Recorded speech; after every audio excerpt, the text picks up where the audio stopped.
It was definitely one of the most difficult periods of my life, and at this point I don't even know how I went through it. The birth of a child is often looked forward to with great joy and anticipation. But what happens when that child is born with or develops a disability? When you're pregnant with a child, there is nothing in the initial stage that would prepare you to imagine that anything could go wrong. And so, like most mothers who are pregnant, you plan for this child, you look forward with anticipation. But we got the first clue at 7 months pregnant when the doctors saw through ultrasound that he had a condition called congenital diaphragmatic hernia. And it was a condition that was life-threatening that required surgery at birth. The challenges of parenthood are intensified by the experience of having a child with a disability or special needs. When we speak about a disability, what do we mean?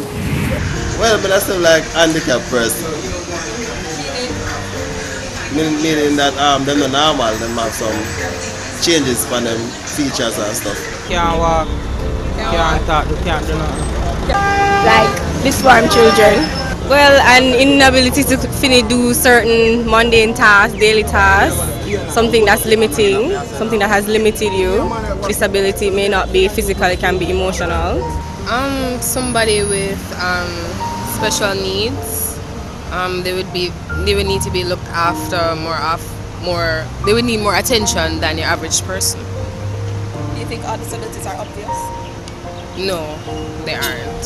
Some people you would have to actually be around them or have to talk to them to really see what's happening. Here to tell us more is Mrs. Christine Hendricks. She is the Executive Director of the Jamaica Council for Persons with Disabilities. When we talk about persons with disabilities, we're talking about persons who have various impairments. And these impairments can be physical, intellectual, mental, various mental disorders, and sensory, which is either blindness or deafness.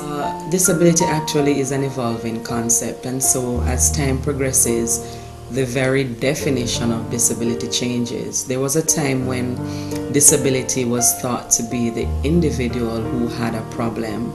However, internationally we're moving away from that concept and seeing the disability as being caused by an environment that poses barriers, attitudinal barriers and environmental barriers. And these barriers prevent persons from interacting in their community as they need to and participating on an equal basis with others. And so these are the challenges and these are the issues that cause a disability. Around about 7 months, I said to his doctor, listen, this baby is not sitting up. He can't sit unsupported. Even when you prop him up, he was falling over and he was just like noodles. And I said to the doctor, I think something is wrong.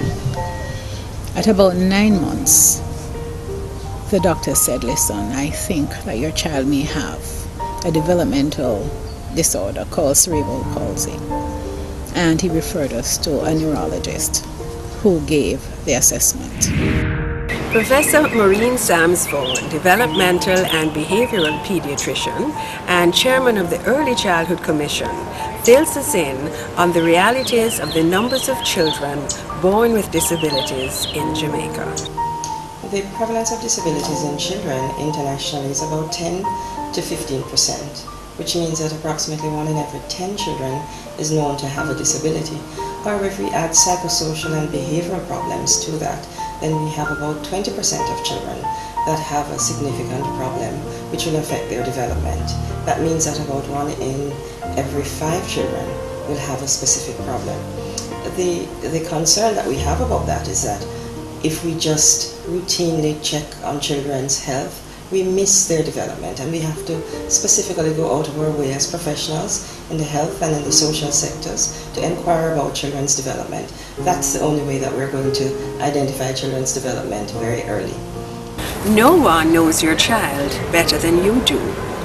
You will probably be the first to realize that something is not quite right. When you do, bring it to your pediatrician's attention right away.